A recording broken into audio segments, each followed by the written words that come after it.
பங்குனி மாதம்னாவே நமக்கு சாமிக்கு உகந்த மாதம்தான்ப்பா.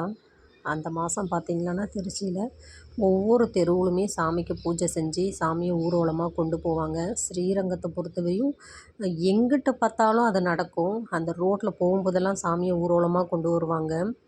ஸ்ரீரங்கத்தில் அவங்க அப்பா கூட வேலை பார்க்குறவர் வீட்டில் பூஜை சொல்லிட்டு கூப்பிட்ருந்தாங்க.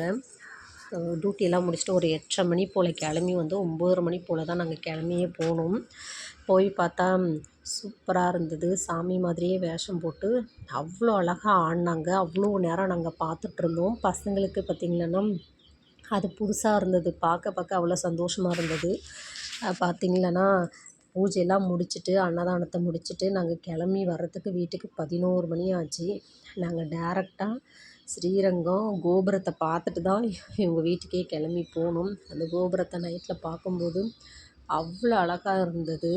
இத்தனை நாளில் எங்கள் வீட்டுக்காரர் இன்றைக்கி தான்ப்பா எங்களை வெளியவே கூட்டிகிட்டு போனார். இதை பார்க்கும்போது எவ்வளோ சந்தோஷமாக இருக்குது தெரியுமா?